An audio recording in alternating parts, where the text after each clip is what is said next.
I'm pulling up the control room at least, right? This is the new So that's the control room. digs. Awesome. Yeah, awesome.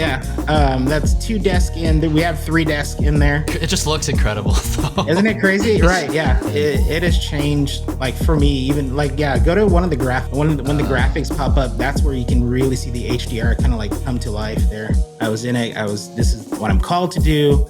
This is my ministry. I'm doing this. I'm in it, and then moving to Tulsa, building a team from scratch, all that stuff, and trying to just make things work, get things together, try to build this stuff. And through it all, I ended up just throwing myself into my work, go out, work, come home, work. And through the healing journey that I went on, I realized that I had this deep rooted rejection in me. And I think a lot of creatives actually do have this root of rejection. And we try more often than not to perform for acceptance, right? So we're constantly working, we're constantly trying to, impress the pastor, impress, our friends, all this stuff, and not realizing like the Father is really, truly already impressed with me. Like I could just sit and do nothing and he would still love me the same. Chad, it's been like almost 2.5 years or so. I think 2020 was the last time we hung out. I was out at Bethel and Redding, and we did some videos about your guys' live stream setup. So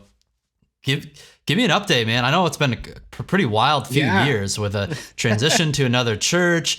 I know you went through some health issues too, and I kind of want to hear it all from a ministry side, personal side, kind of what you've been up to.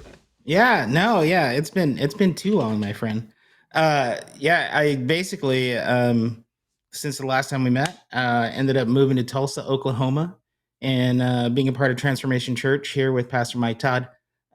We were not looking to move at all. I was very comfortable where I was and very happy, and we were doing some really cool stuff over at Bethel. But when God calls, man, you pick up your tent pegs and you move, So I've just been out here just plugging away. We've been doing some cool stuff.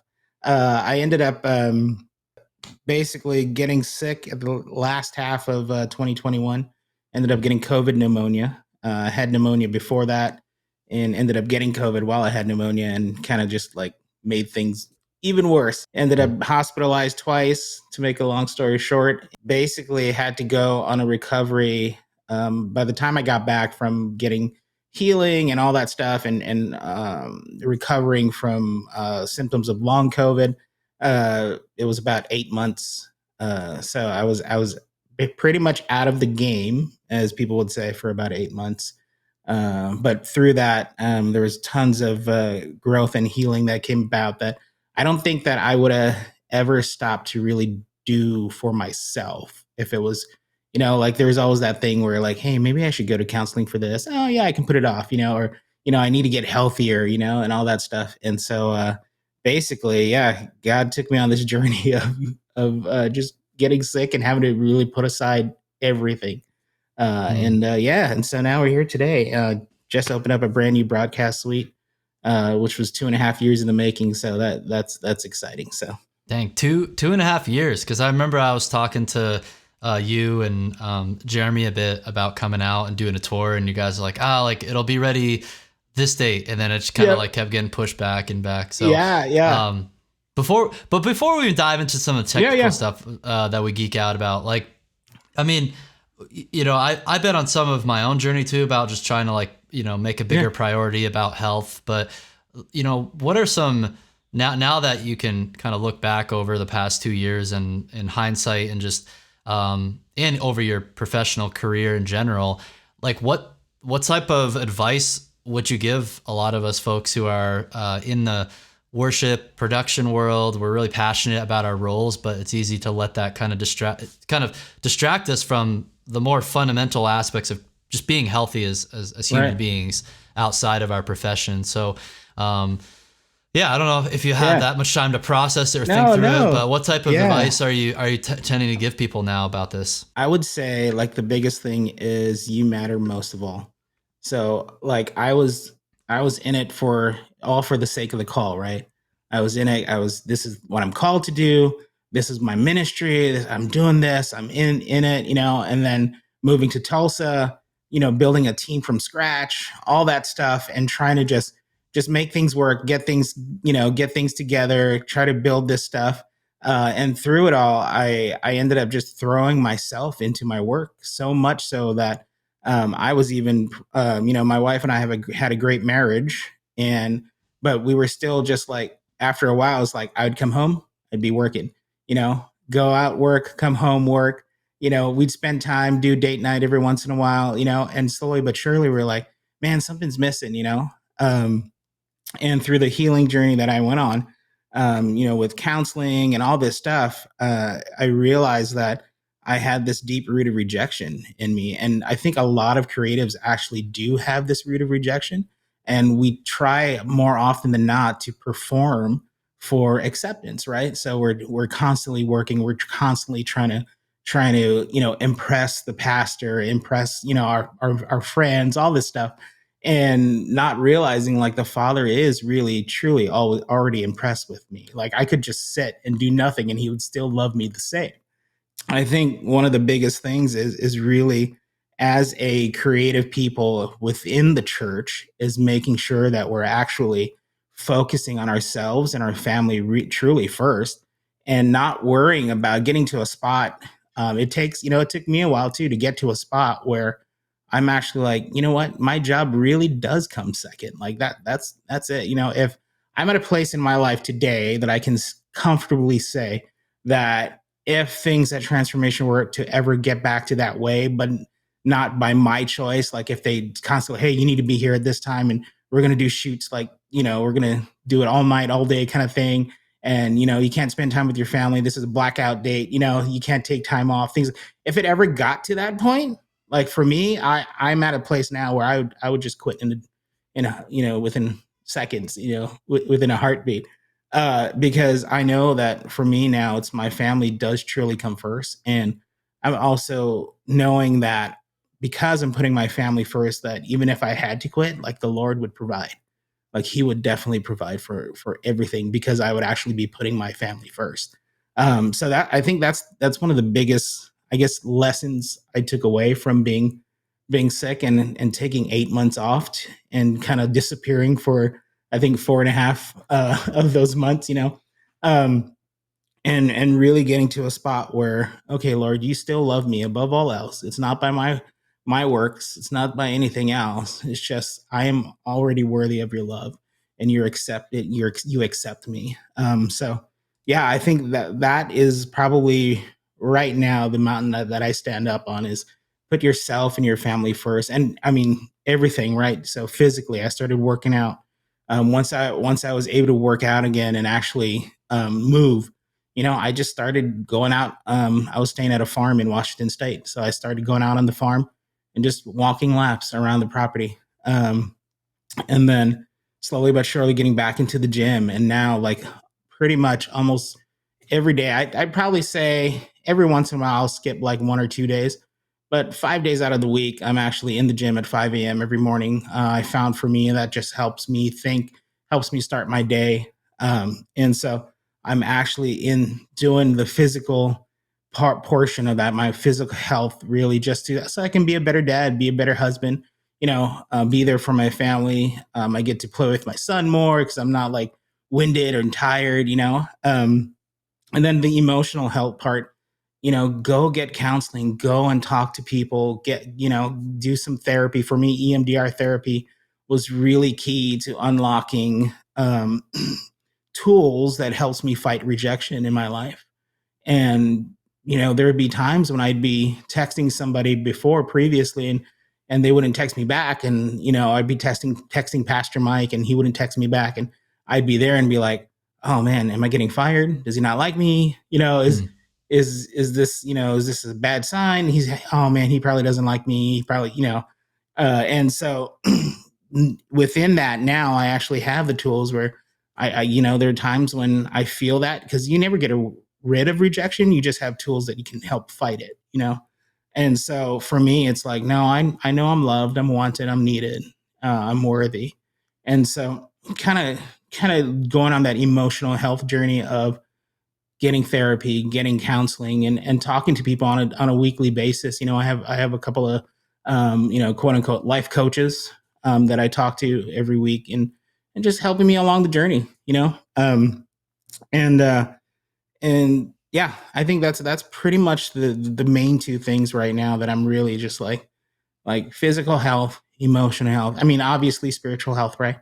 Definitely praying, worshiping. One of the things I started recently, um, we were doing it in Washington State, but coming back when I actually came back off of my 8 month sabbatical, I went right, I kind of like hit the ground running, went right into a grand opening for our building because it had been closed for over 3 years, and then right the week after that, it was our first conference in the building. So so it was like I came back and it was like boom right away, you know. So all the busyness and trying to relearn how to kind of have that healthy balance with my family and work and all that stuff. Um, so what we're doing now is like I'll go to work out in the morning, come back, spend some time in prayer with my family, connect with my wife, find out what's going on through the day. You know, we talk about our schedules, things like that, and then we worship together.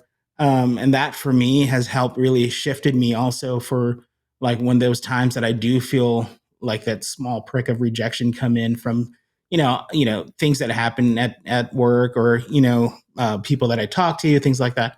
It helped me stay. It's helping me stay grounded and really just be who I really am called to be, which is first the son of a great loving father who takes care of us all the time and who will never reject me. And then also to have my wife by my side. I think there was a time when uh, recently when I was just being really, really honest, and I was just like, man, I feel like I come in second a lot, and I'm tired of coming in second. And she really felt like though I guess the way I said it was in that moment, it was still hitting my heart really hard. And so she's like, no, you're first in my heart, you're first in our family. And it was like, oh, like a big light bulb click, and be like, oh yeah, that's right. This is where that's where it comes from, like everything that I do now overflows out of knowing that I'm first with my wife, first with my son, and then vice versa, right?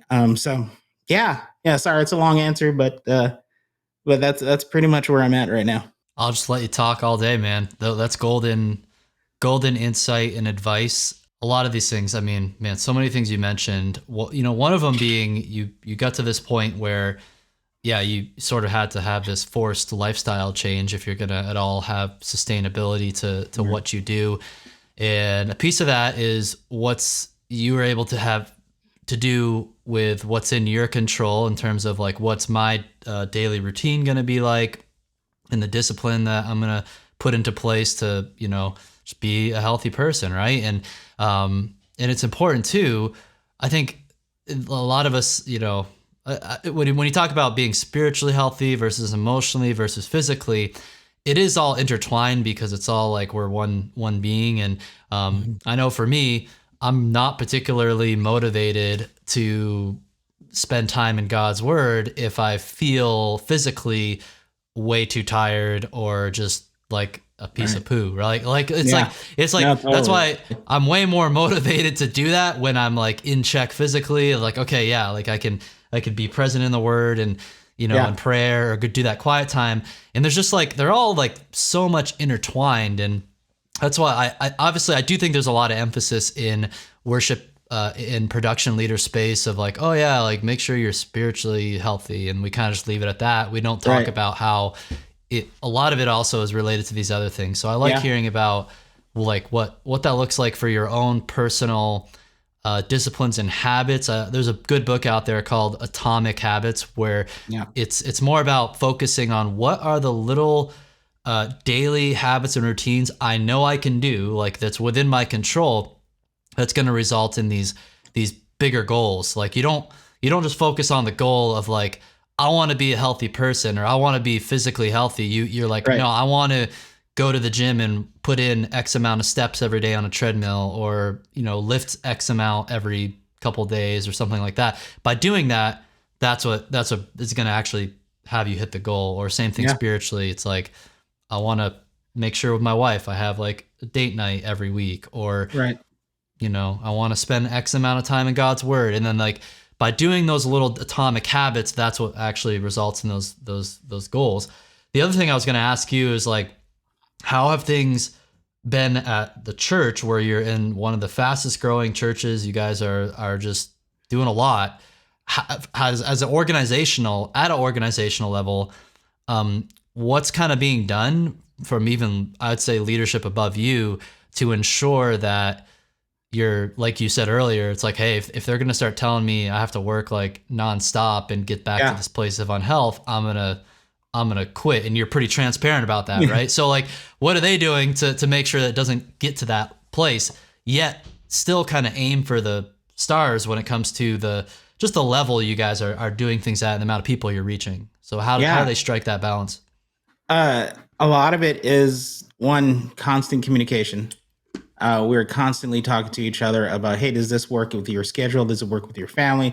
And then there are definitely times when we're actually like, hey, this is like, for instance, the past 2 weeks, we're launching the new control room and then also doing a stage change, completely changing out our stage.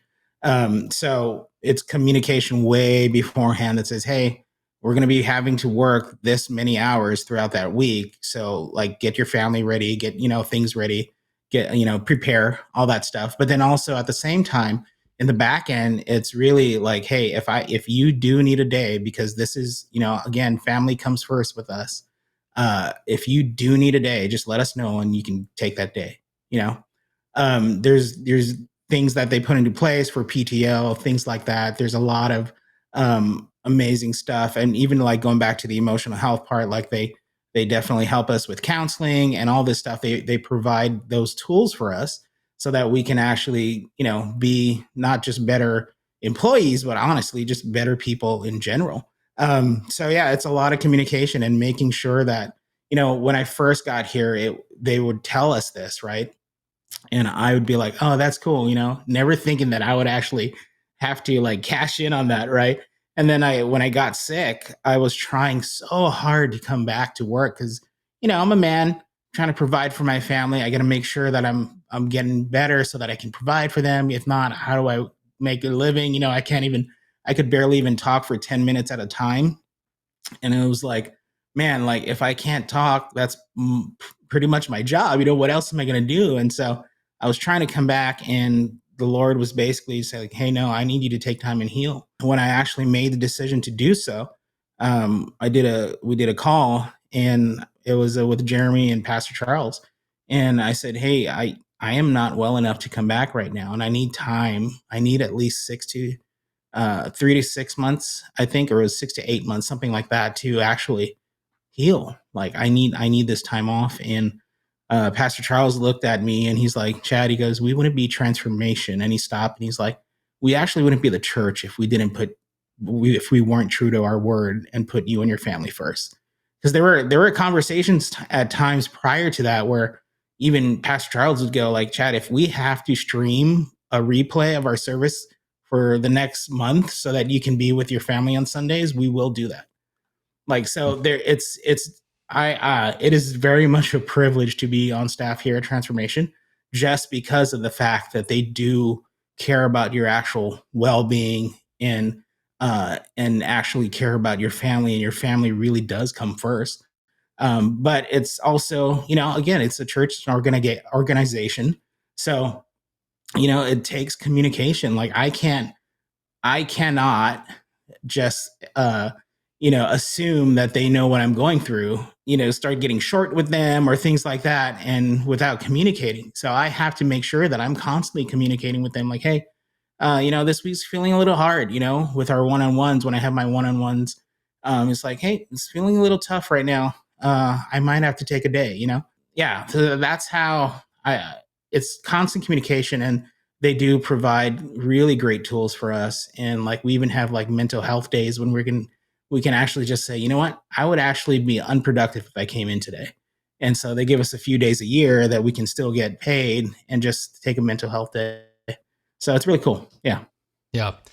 Yeah, that's important. I know a lot of us, especially maybe more introverted creatives, like I know we might want to stick to ourselves and not be a pain for anybody, but it's like Yeah. you're right. You have to just like be honest and transparent, have those harder conversations where you're letting your leaders know where you're at. And I'm saying this as someone who, like, I manage my own little team, and it's like we have lots of frequent, sometimes daily, but at least weekly, Yeah. just meetings. And I, as a leader, I like to, like, if I sense like something feels off or someone feels off, I'll be like, hey, like what's going on? And then most of Yeah. the time folks will just open up and we'll share. But I know what it's like to be on both sides of that. It's always better to have more communication, because so Yeah. much dysfunction happens in organizations when there's Yeah. unclear communication or not enough communication. Just, man, have these communication lines open. So that's really encouraging to hear, because I think the general kind of sentiment about like especially large church organizations is, it's like, it's a constant grind where you're having to make the impact you want to make. You pretty much have to like sacrifice your family on the altar Right. of that church. Like, it's like, Yeah. and then it's like, oh man, are we doing this for Yeah. Jesus, or we're doing No, it for this church organization? It gets totally. very, and then people get Yeah. burnt out, and then they like leave Yeah. they leave their profession. Right. They'll leave the church, and it can get really ugly. That's why I kind of go back to, like, for me, like, it is a true blessing and a privilege to be a part of this staff here, because it is unlike any other church that I've worked for, and Bethel was great too. And they did a lot of the same things. And so that, honestly, when I first left Bethel, I was like, oh, this is hard. I'm kind of like almost like leaving the nest, right? Hmm. They took care of us very well. They had all these things in place. And coming here to know that it was like, oh yeah, you guys are true to your word too. Like, especially for, we're in an arena, very large. We have a large reach, especially on Sundays online on YouTube and stuff. And so, and then, that whole quote unquote mega church, all that stuff that come into play with all so to have a place that is actually like, it's literally one of like the first questions in every week in our one-on-ones. Hey, how are you? How is your family? How are you spiritually? How are you Hmm. physically? How are you emotionally? Okay, you need help here, you need help. Okay, do we need to work on, taking time off this week or next week? So things like that. And I think the biggest thing too, like, especially for church production, like if you're production manager, production leader, video director, any of that stuff, just making sure that you actually like prep your team for like long weeks, long things that's going to happen. Big, if there's a conference, like, hey, go ahead and spend time with your family right now, and just make sure that you're connecting with your family and letting them know, hey, it's going to be long days. Just want to remind you, things like that. So that way, like for me, I come home and I'm constantly communicating with my wife on that thing. And it helps too, like when I was saying, like even doing our connection times in the morning, it helps because now she feels really connected. I'm definitely putting her first, and putting my son first, my family first.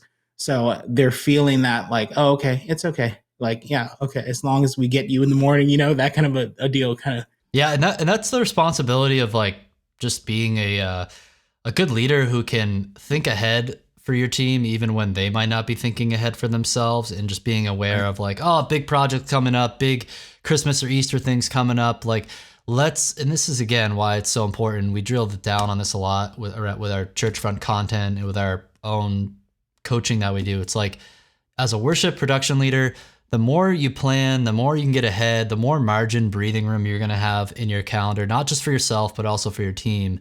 Yeah. And that's why that stuff's really important. It's not just because we're all like OCD perfectionists, like we want to plan for the sake of planning. It's like, no, Right. it actually has some really significant practical effects on people's energy and time that they have. And that's going to Yeah. make a huge impact. So, back to kind of some of the health and fitness stuff. What has actually been like you talked a little bit briefly about going to the gym, 5 days a week, but like what's actually gotten you the best results when it comes to like what your workout routine looks like?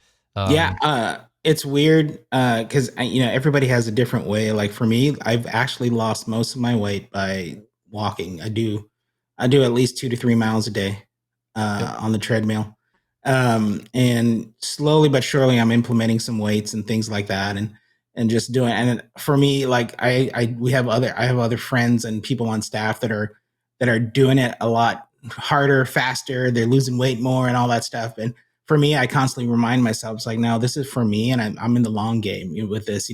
So I'm taking it slow, taking it easy. Even for me, even slow though, I'm 65 pounds down since I started being able to work Wow. out. So almost about, I think, 10 months ago, 11 months ago. That's And awesome. so, yeah. And so, yeah, it's just one of those things. I'm usually at the gym for about 2 hours. So I'll do about an hour and 15 minutes hour and 20 minutes of working out, and then, hop in the sauna and chill out, do a cool down in the sauna, and then shower and head home.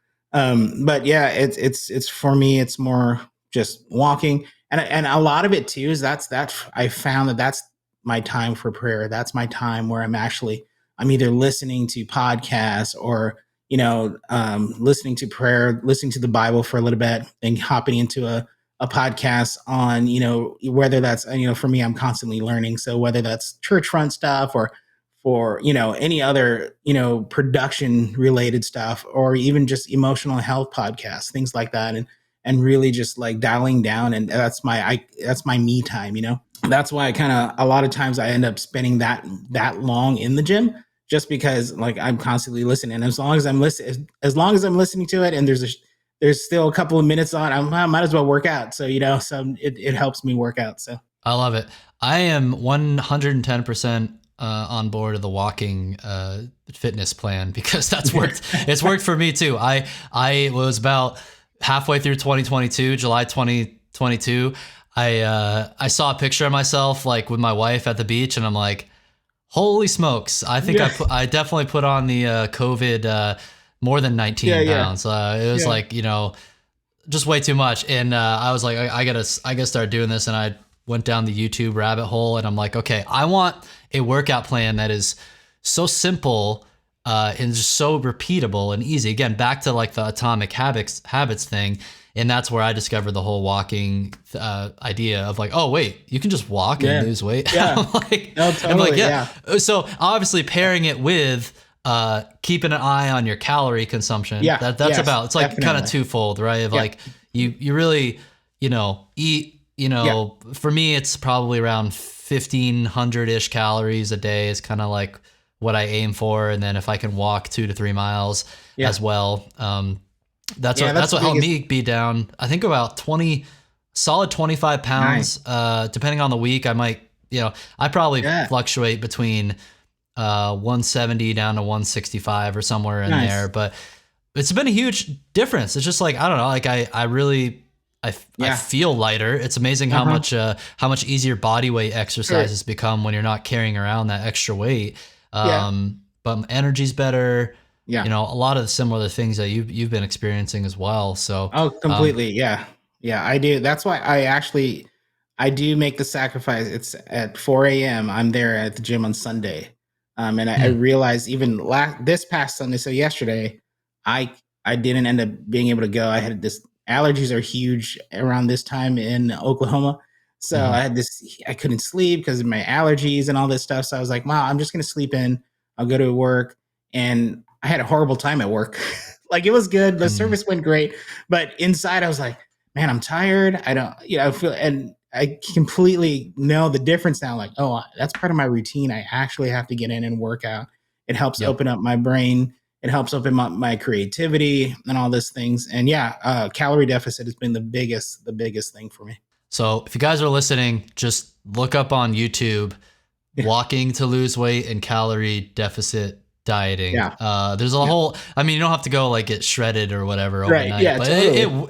it works, and it's pretty sustainable. Like, I mean, it Yeah. always like, I think right now, I think they say like a healthy pace is like even, I want to say if you can lose 1 pound a week, Yep. that's like really kind of a That's sustainable way good. to Yep. lose weight. And, yeah, because we're all creatives. We all sit down a lot when we're doing our Yeah. jobs. It's just get out and walk, and then you're right. The amount of time to just like you can a couple things. You can not listen to anything and just let your mind kind of think about whatever. One of my favorite Right. things, I listen to this like kind of like lo-fi instrumental music on Spotify. So I'm just like, Nice. that's when I'm like, because sometimes we have even too much information input coming Right. into our Totally. brains.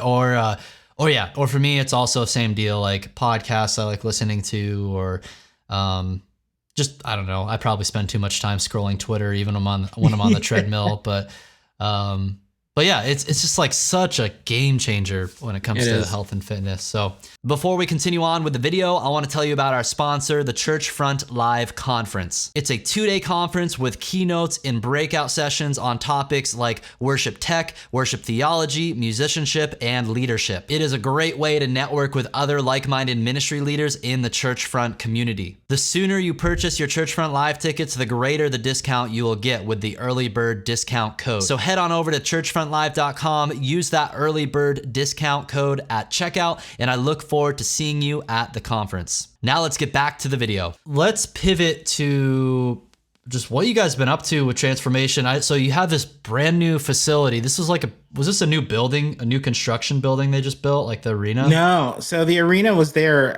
We actually purchased the arena. Okay. I think it was towards the end of 2019.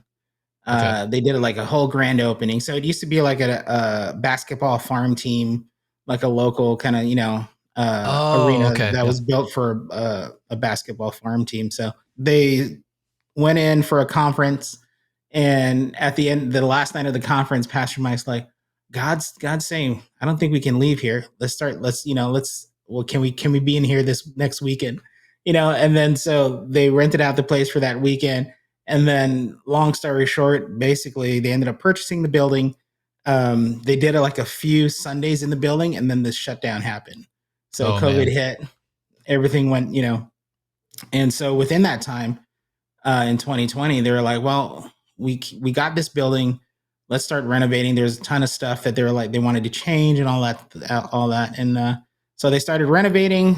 Within that time, they were definitely going to upgrade everything. Upgrade their broadcast system, audio, all that stuff. And so when I came on board, I was basically they're like, hey, can you get up here quickly? Because within 3 months, you're going to be in this new broadcast suite, and we need somebody that can help lead the charge for the video broadcast and stuff. Like, yeah. And then here I am 2.5 years later. And so, but yeah, basically they went through and basically was remodeling a bunch of stuff. And there was some things that they would uncover and be like, oh, we need to fix this before we can fix that, through a whole remodel. So that's Mhm. partially why it took so long for all this stuff to happen. And then once the building was finally open, then it was okay. The next phase is the control room. So they ended up doing that. We had to move the location of the control room like a few times within the building, and then they finally settled like, hey, this is a good spot, we think. And so yeah, and so recently, 3.5 weeks ago, we finally was able to launch our full broadcast system, and we actually launched for a church, what we know of as the first 4K HDR stream. And so we went full 4K, full HDR. It's mind blowing. Like, for even my wife to, when we were doing the testing, and I was like, hey, check out this test. And yeah, there it is. Yeah. And I was I'm like, yeah, you go ahead. Yeah, no, I was just gonna say I'm pulling up the control room at least, right? Yeah, This is yeah. So that's the the control new room. digs. Awesome. Yeah, Awesome. yeah. That's 2 desks in. We have 3 desks in there. Um, and so yeah, the back row base that you can't see that's behind me is Mhm. all of our graphics. So we have it, video, lyrics, lower thirds, pretty much kind of separated into different stations. It just helps. So if there's an issue, we can always go to that specific computer, the specific place. And then that row you're looking at there, the second row is the shaders, and then I actually sit and direct from the first row there. But Okay. it looks intimidating, and it's really not. It's a lot of screens to just see all your ins and outs, basically. And then the cameras, obviously. But yeah, we did 4K HDR, and it is like I'll watch the service like 2 3 times over just because it looks so clean, looks so good. Mhm. And yeah, my wife too. It's like first time she saw it, her jaw dropped. She's like, "Oh my gosh!" Like, it feels Mhm. like I'm there. I'm like, yeah, that's what we're going for. But Yep. yeah, yeah. Okay, so 4K HDR. Unpack that for someone who's never heard that before. High dynamic range. So there's SDR, standard dynamic range, which most people, if you're watching anything on YouTube, normally standard dynamic range.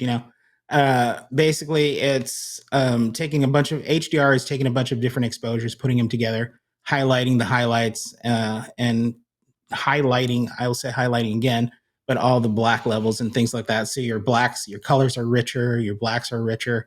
It's easy to get things blown out still, as far as exposure goes, but it's a lot.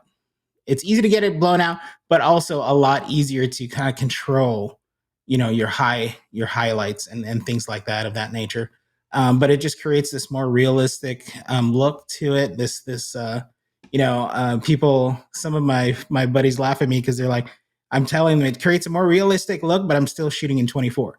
So I'm not doing like 60p or 30. I'm still doing 24. High dynamic range is really just getting a lot of great color pop. The brightness levels are beautiful. Because basically if you had like a cheaper camera you're using, usually like the highlights, the bright parts of the image look like they're just completely white or blown out. Yeah. The dark parts kind of usually look kind of grainy and nasty. Gray so you're or saying darker.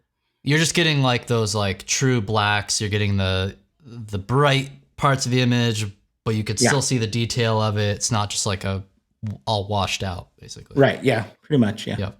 Nice. Okay. So, and then you guys are running.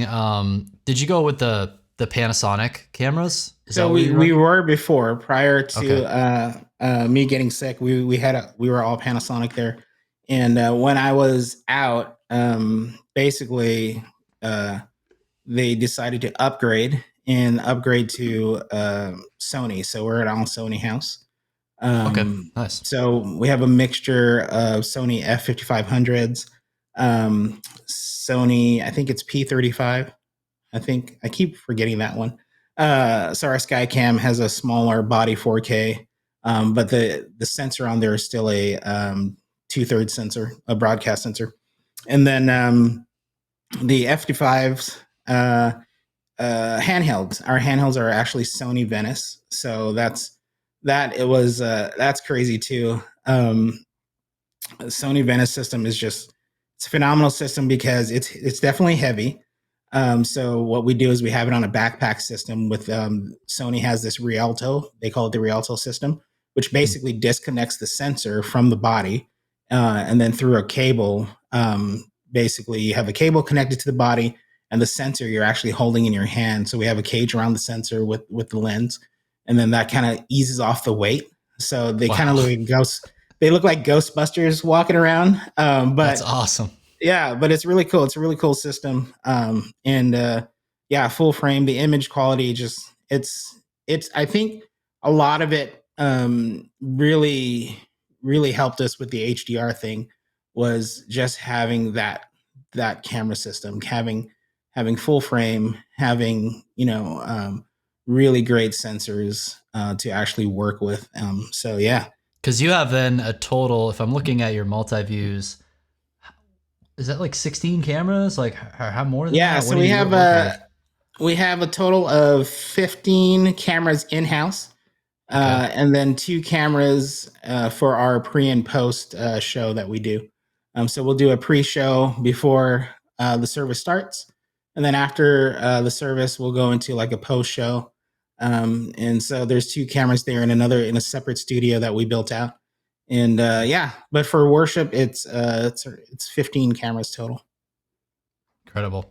So the HDR capability, is that what devices have to have that capability to make this possible? I guess is it the camera thing? Is it switchers? Like, is there something else going on there? How does that work? Both, yeah. So you have to have a camera that supports and shoots HDR. So for us, it's a Rec 2020 HLG for all the nerds. And then you have to have a switcher that can pull that data in and basically process that. So we actually process it through. So we went with all ROS for our switcher and control panel. So we have ROS Ultrix, ROS Acuities, and then that goes through a bunch of open gearboxes that actually process the HDR for us. So right out of the gate, you can do 4K and stuff with ROS. But if you want to do HDR, it's still we're still kind of like at the, I wouldn't say infancy Definitely infancy for churches, but for 4K HDR, it's still like completely brand new. We're right on the forefront of we're kind of like the guinea pigs. Our church is the guinea pig. We're trying out this stuff and seeing what works, and so we really had to kind of piece together stuff. Shout out to our amazing integrators, Diversified, who actually did most of the legwork for this. Of hey, how do we do this? And so they bunch of open gearboxes that it gets processed through. The image gets processed through for HDR. I think I understand about 20% of that, but Yeah. no, it's good. So, okay. And then when you guys are delivering your stream, do you guys even put it on YouTube at all, or is it just straight to your own No, so website? we only go to YouTube. Well, Oh, we go to okay. Facebook. We go to Facebook as well, but Facebook again, it's capped now. I found out this last week that it's actually 1080 now. For it used to be 720 only on YouTube on Facebook. Yeah, we go to Facebook, but our primary audience, about 99% of our audience is actually on YouTube. So we stream to YouTube, Okay. and that we don't go to our own site or anything like that. It's directly to YouTube. Okay. Do you keep okay, I see like the most recent video here. So people basically, if everybody wanting to like see all the things in action of what you're talking about, Yeah, you just go to your YouTube channel and yeah. okay. YouTube, we are transformation, and Yep. we actually this it took like again I was saying like we're kind of like the guinea pigs. We're at the forefront, so it's taken me up until this weekend from finalized from launching in 4K HDR. It's taken me up until this weekend to actually find the correct settings that YouTube loves that will Mm, immediately process the 4K and HDR together, so okay. that we can post every upload. So what we do is we'll do our full service, and then we take the full service down, we cut the sermon or the worship off of it, and then Mm-hmm. we throw the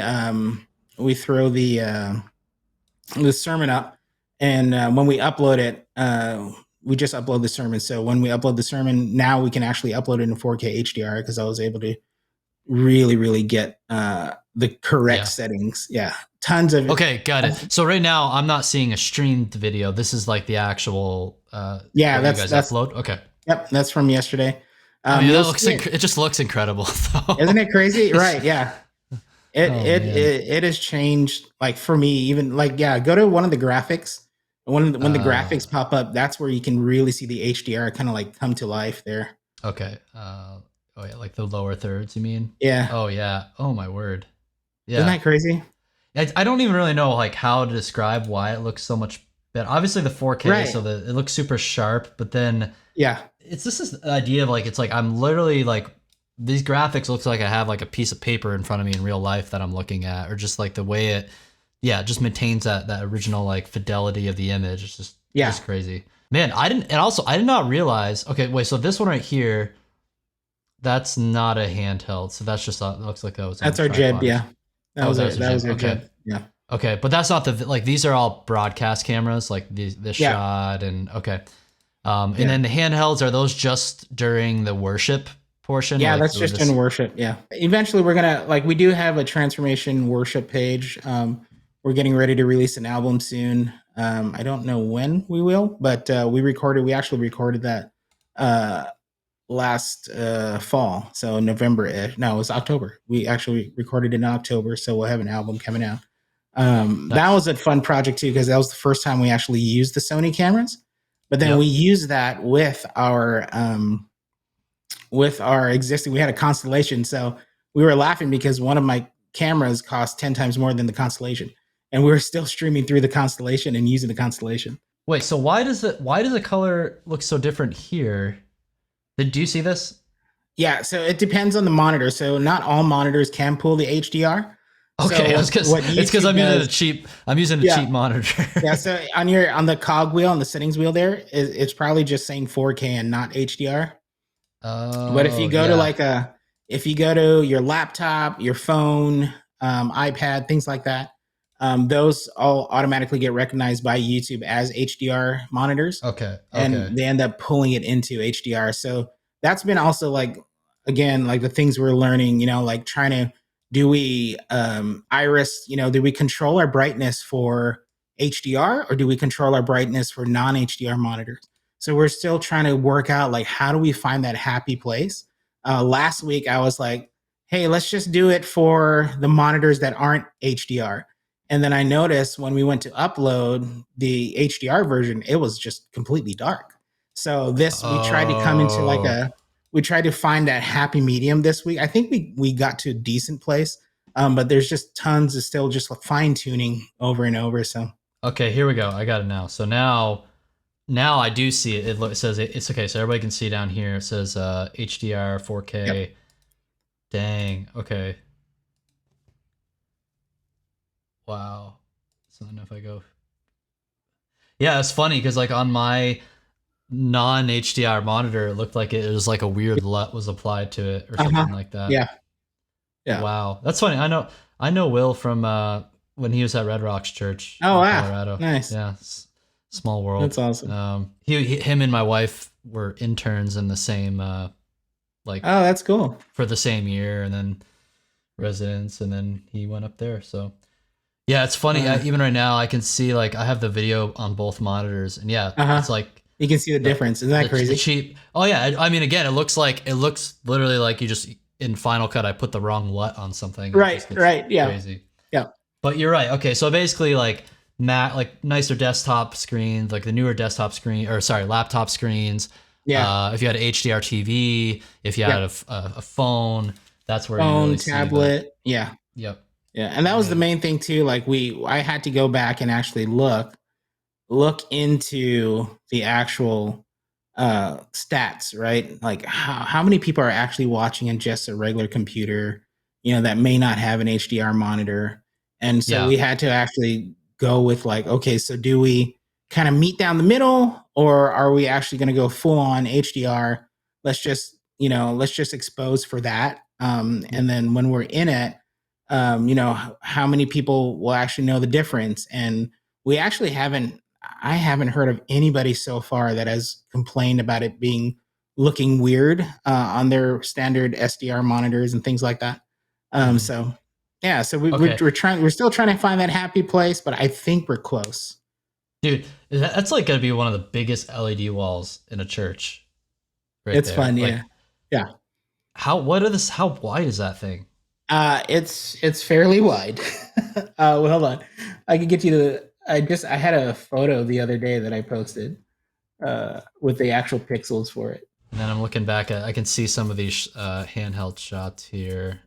Yeah, So just to kind of see the Venice shots. yeah. So that's our main follow. That's the jib. Let's see here. Another broadcast camera. That's one of our That's still when you see all the band stuff. That'll be my all my handhelds there. Oh yeah, and then I can see like the camera Yeah. operator with like a smaller. That's what you're saying. He has a smaller like actual camera he's holding with the lens and the Uh huh. sensor, and then he's got Yeah. a backpack that has all Yeah. the Yeah. actual Yeah. I processing still give inside. them. It was kind of like the same thing when I was directing at Bethel. Like I gave the handheld ops. They're like however they want to be. Like just make it comfortable for yourself so that you can operate better. So Yep, some of them actually they like the weight. So that's the Venice there. that's Yeah. cool. So as comfortable as they can be, some of them actually they actually put the sensor back onto the body and actually handhold it just like an Ursa Mini. So Oh, it just cool. depends on what they're doing. The LED is I don't have the full dimensions, but the actual pixels for like when we're doing content is 12,288 by 2,496. So, and That's that's like that's that's that's like smaller than what we. that's like three 4K width or something Yeah, like that. Like right, that's yeah, insane. yeah, and Um, even that is 4K HDR as well. So that way, mm, that's why those colors can really pop much better too on screen and on camera. Um, but yeah, we that's smaller than our last stage setup. mm, So our last stage setup was ginormous, was huge.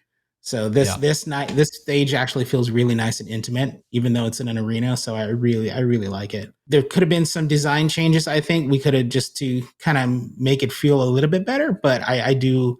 It's growing on me. So Yeah. Well, what else have you been up to in terms of like your own video directing, coaching, and your Yeah. YouTube channel? Because I think I've seen more videos coming out lately, man. So, Yeah. I decided to kind of just hop back into to actually doing content for I would post like multi views and things like that. And but I actually decided to this year. I'm like, yeah, I might as well get into it and start posting stuff. So I got a couple videos on there. I'm actually going to be starting up again, and just because of the whole stage redesign and the broadcast suite, I kind of had to put stuff on hold. But yeah, pretty much just going talking about everything that that I normally would talk about, as far as like how to teach volunteers, how to do training, camera ops, all that stuff, and how I actually lead. How what's my what's some things that I've learned as a director in two different places. A place that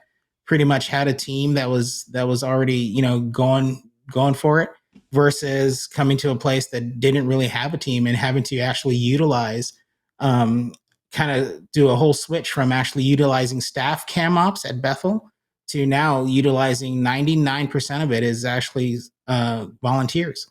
wow. So, that's when I have some content that I'm working on for that and all that stuff. Go check it out, guys. You can see Yeah. here. Just search Chad Vegas on YouTube. Go subscribe. Love it, man, dude. Thanks. Well, so great to catch up. Yeah. This is long overdue. But yeah, dude. So appreciate you so much. Thanks for your time. Thanks for your insight on all things broadcast video, but also just the whole first half of our conversation today about the really important things of spiritual, physical, emotional Yeah. health. Those are some golden nuggets. So I hope you guys listening take time to actually like explore what it looks like to apply that to your own situation. Thanks, Chad. Yeah. Have a good one, Thanks for man. having me.